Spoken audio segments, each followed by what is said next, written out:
Si te fijas en común, tienen, o sea, lo que tienen en común todos es que llegan prontísimo y se van tardísimo, o sea, viven por y para que ese tatuaje salga increíble.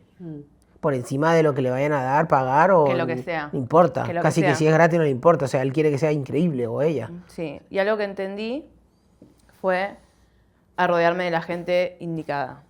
Y cuando yo quiero hacer algo, empiezo a rastrear cuál es el mejor haciendo lo que yo quiero hacer. Y los identifico y trato de pegarme lo más que pueda. De cómo vivió, de cómo vive, de cómo llegó hasta donde llegó. Porque a veces uno los ve de lejos y dice, tuvo suerte. O, claro, pero la tuvo fácil. Cuando empezás a entender la vida de esa persona, te das cuenta que quizás lo tuyo ni siquiera es tan grave. No, es que hay gente que tiene historias chungas, ¿eh? Y he tenido, por suerte, amigos que me han ayudado mucho en ese sentido, porque yo de repente estaba en momentos en los que no puedo parar de llorar y tengo que tatuar. Amigo, ¿cómo hiciste? ¿Cómo haces en estos casos? Tengo un ataque de ansiedad y tengo que tatuar. ¿Cómo hago? Y mira, las Sí, manos. sí. ¿Cómo haces? Te lavas la cara, respirás y vas a tatuar y das lo mejor de vos. Y haces la mejor pieza que puedas hacer. Y era gente que de repente yo los he visto pasar por momentos muy difíciles, personales muy, muy difíciles, que yo sé que de 10 personas que conozco quizás lo superan una, y ver que al otro día esa persona sube un trabajo que se superó incluso más que el anterior. Entonces todas esas cosas al final es muy importante de quién te rodeas, porque te retroalimentás constantemente. Sí, puedes Esa es estar la- escuchando quejas todo el día o cosas que te motivan todo el día. o que te inspiran, o que eso. O sea, que para mí era imposible el hecho de estar llorando, de estar viviendo un momento quizás muy trágico internamente y tener que estar fijando la vista, fijando la atención, hablando con un cliente, tratándolo de manera cortés, que no se dé cuenta que vos por dentro estás llorando un montón. Entonces nada, uno tiene que aprender a adaptarse, aprender a disociarse o aprender a separar una cosa de la otra. Y que nada, y que al final tu objetivo es tu objetivo. Es todo más mental y emocional que talento en sí. ¿Cómo? Que es todo más emocional y mental más que el talento. O sea, el talento de decir, bueno, se me da bien. Hay gente que se da un poquito mejor y un poquito peor al empezar. Pero al final es todo más mental y emocional. Tiene mucho de todo. Tiene una disciplina en todas las áreas del ser humano. Emocional, mental. Tenés que estar preparado físicamente porque son 8 horas que tenés que... O sea, si vos no te alimentás bien, no haces ejercicio, No dormís bien. no dormís bien, 8 horas se pueden transformar en castigo. O podés terminar 8 horas como yo veía, tengo amigos, bueno, Xavi y Estivo, digo, terminan la sesión de 8 horas, no están ni despeinados, ni con la camisa salida, impolutos, perfectos, la mesa perfecta. Y yo los miro y digo, bueno, yo quiero apuntar a eso. ¿Qué tengo que hacer para llegar a eso? Tú ves tu mesa y toda esta mierda ahí.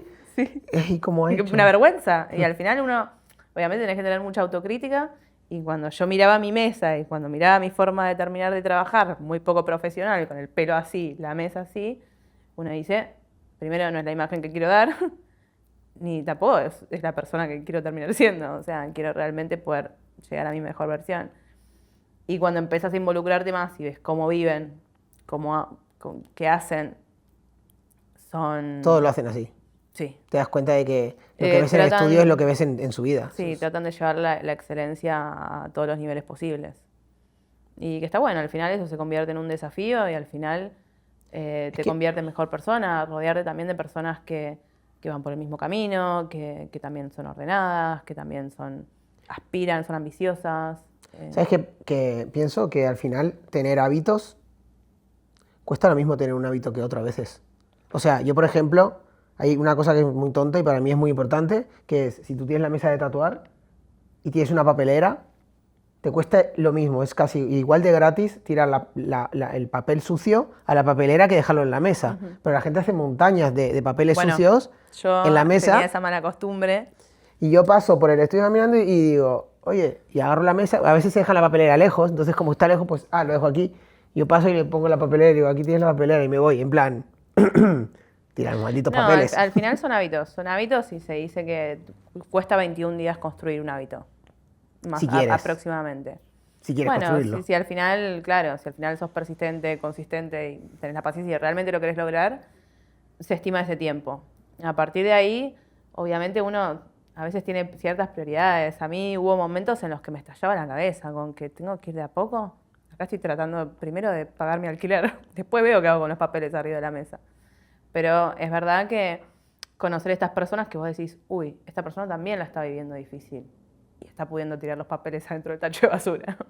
O bueno, no sé, ese tipo de cosas. Sí, son Creo que- hábitos. Lo que pasa es que sí que es verdad que hay gente que tiene muchísimos malos hábitos acumulados. Por eso también es muy importante cuando aprendes o cuando empiezas algo, estar bien rodeado, porque si no es hasta peor. Porque luego reconducir esas personas, hay personas que dicen, llevo 15 años tatuando, y tú ves su Instagram, su trabajo, y dices, tal cual veo el trabajo y el Instagram, así debe estar en el estudio. O sea, así de desastre debe ser. Y eso no lo No. reconduces, o sea, cuesta demasiado. Claro. O gente que no ve que estás haciendo algo mal y no te impulsa. O como, bueno, cada quien su vida. Y al final yo me acuerdo que los momentos en los que más crecí fue cuando me dijeron, y a mí no me gustan tampoco las indirectas. Che, ¿qué te parece? Sí, no, a mí directo. Es un asco esto que estás haciendo. Hacelo mejor. Listo, tenés toda la razón del mundo y a mí es como patada en la cara hacerlo de cero. Quizás me cuesta un poquito más al principio, pero decís, bueno, alerta. Después, me acuerdo también uno de los compañeros del estudio un día me dijo, la verdad que tu trabajo a color, buenísimo. Pero tu trabajo Black and Grey le falta, me parece que lo hiciste sin ganas. Y me encanta porque hay gente que te fogonea y a mí es como vos me estás diciendo que no puedo. Yo creo que para mí, en mi caso, no hay nada más inspirador que el no podés. Es algo que a mí me saca como una cosa adentro que, bueno, No, y la frase sin ganas es como lo hiciste sin ganas, es como también peor. te quedas como, coño, sí que está malo, ¿no? Claro, siendo una persona que trata de dar lo mejor en todo, decir, yo sentí que lo di todo. Y me acuerdo que coincidimos un día que tuve una pieza Black and Grey gigante acá, que era un oso gigante. Y al final el que me lo dijo es uno de mis referentes, es una persona de hace 15 años en la industria del tatuaje. Y me acuerdo que cuando terminé, lo hice para él. O sea, ese oso lo hice para él. Y cuando terminamos, que le sacaba fotos, que no lo puedo creer, que qué bueno que está, que esta sombra, que esta luz, que no ¿Y sé tú? qué. Decime ahora si lo hice sin ganas o no. Decime si está flojo. Es que al final los buenos artistas no son buenos artistas porque ganan más. No son por ganar dinero, no es por eso, es todo por ego, sentimiento, superación personal, o sea, es todo, como te decía, emocional y mental.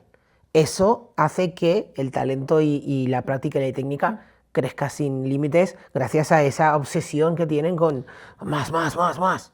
Sí, sí, es un poco peligroso también, hay que buscar un balance, porque a veces uno se obsesiona o con la perfección o con cierto objetivo y deja de mirar a los costados. Y ha enfermado mucha gente, mucho más con el tema de las redes sociales y la imagen que uno quiere dar. Al final hay mucha gente que vive más pendiente de lo que los demás piensen o lo que los demás interpreten que cómo uno se está sintiendo en el proceso. Yo me ha pasado y yo aprendí a valorar muchísimo la gente que tengo al lado, los momentos que vivo con mis compañeros, los momentitos que encontramos en la semana para hacer un asado, una salidita. Pero se vuelve, sí, muy, muy competitivo. A mí mi mayor miedo es el estancamiento. Yo me he puesto a mí misma un tiburón atrás en la que yo siento que si yo me acuesto a descansar, el tiburón me come. Y listo. Creo que la obsesión es necesaria para ser una persona excelente, pero a la vez tienes que saber equilibrar y controlar ese demonio que Total. llevas dentro, pero lo necesitas. Total. Lo necesitas, si no te quedas en una versión muy mediocre, Total. muy básica.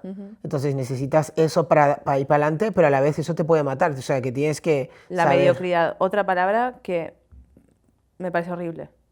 O sea, si alguien dijera que mi trabajo es mediocre o que soy mediocre en algo de lo que hago, creo que sería uno de los peores insultos. Entonces, Bueno, es una forma un poco despectiva quizá la palabra, pero a la vez es la realidad, es como sin ganas. claro, pero creo que es el miedo a eso que uno trata de siempre ir para adelante, siempre dar su mejor versión. Porque tienes unos estándares marcados de calidad y excelencia que quieres cumplir. Sí, a la vez, a medida que vos vas haciendo eso, no solamente lo haces obviamente por tu cliente, por la gente que tenés alrededor, ciertas cosas, es mucho también el amor que vos te das a vos mismo. Es decirte a vos mismo, mirá lo que soy capaz de hacer, mirá cómo me cuido a mí mismo para llegar hasta tal lugar, mirá cómo duermo, cómo como, cómo me alimento de personas positivas, comentarios positivos para poder llegar a este lugar. Al final la meta está bien, pero sí que son esas pequeñas cosas que no sé, al final, por lo menos para mí, lo que busco es convertirme cada día en una mejor persona, más allá de lo profesional, lo artístico. Creo mucho en la calidad de las personas, la calidad de vida, rodearme de personas que son buenas, que me retroalimentan, que admiro, que realmente admiro. No solamente en lo artístico o en lo laboral o profesional, sino en cómo llevaron su vida. Hay muchas historias de resiliencia en torno a lo artístico, impactantes. Que eso, que a veces uno, sin darse cuenta, cae en un lugar de victimización cuando te pasa algo grave, cuando te rompes la rodilla, cuando no sé qué, y hay mucha gente que se tira. Se tira y dice, ya está, me pasó esto, me cortaron las piernas. Y cuando ves que hay personas que le cortaron las piernas 10 veces y no sabes cómo, pero se puso nuevas o está no feliz. sé, o está feliz, decís, bueno, entonces yo también puedo. Y ahí empezás como a trabajar todo lo opuesto a la victimización, que es la resiliencia, es que si quiero, puedo. Obviamente, Yo creo que hay dos fases, que es una, la aceptación, luego el agradecimiento por lo positivo, no solo el foco en lo negativo, y a partir de ahí el construir hacia adelante. Pero si no tienes la aceptación primero y el agradecimiento por lo otro primero, tú no puedes construir, porque es como que no tienes superado aún la fase 1. Pero cuando controlas esto, es bastante fácil avanzar. tal cual. Y te Tal cual, acostumbras a aceptar, te pasa una cosa y acepto. Y es como, ¿pero cómo vas a aceptar? Sí, acepto, porque sé que cuanto antes acepte, antes agradezco y antes voy a por lo siguiente. O sea, venga, vámonos. No tengo tiempo de estar luchándolo. Más que aceptar, soltar el control. A mí cuando me agarró una de estas depresiones, entre todo lo que probé con Reiki. Y ella era coaching. Entonces me hacía como ahí una meditación loca, que no sé cuánto, pero ella me dio 3 tareas por semana, creo que eran. Una es agradecer todos los días, todo lo que puedas. Hacer algo por alguien, algo bueno por alguien. Y buscar la manera de soltar el control de lo que vos creas. Y soltar el control al final es volver a qué es lo que sí está en tu control, qué es lo que yo puedo controlar. Como a mí me pasó en la pandemia, fue como, basta, estaba saliendo de la depresión, ¿qué hago ahora? ¿Me vuelvo a hundir en el pozo? Ya había armado mi estudio, había pintado el mejor mural de todos, y en pandemia mi cabeza fue automáticamente a victimizarse y a hundirse en un pozo. Y ahí dije, no vamos a ver negro otra vez. Y sigo teniendo 2 manos, sigo teniendo un talento en desarrollo. Lo mío son los murales, no puedo pintar murales, voy a comprar bastidores de 2 metros y me voy a poner a pintar en mi casa bastidores de 2 metros. Mientras pasa todo esto, uno se cuestiona 1000 cosas. Yo me cuestionaba todo el tiempo, ¿es el camino correcto? ¿Me van a comer los piojos? ¿Me voy a morir? No sé, cosas tremendas uno piensa, porque es duro. No tenés un horizonte, claro, no sé. Yo le llamo el easy, eso Dani me lo enseñó. Claro, bueno, es duro. Y el primer cuadro, me acuerdo que también en ese momento performeaba, mostraba cómo era el proceso del cuadro y todo, y en ese momento me lo compartió un Instagramer súper conocido allá en Argentina. Y eso fue como un, wow. Se ve que tiene impacto lo que estoy haciendo, se ve que le genera algo bueno a otra persona. Y eso era como una retroalimentación muy positiva porque me daban ganas de seguir, de ir a por más. El segundo cuadro que hice me lo compró un jugador de fútbol internacional muy conocido allá también. Y fue como bueno, esto me da más seguridad todavía, me ayuda a quererme mucho más, a querer mucho más lo que hago y a querer mucho más al resto de las personas. Y yo quiero enseñar que si yo pude salir de toda esta porquería, cualquiera puede, cualquiera.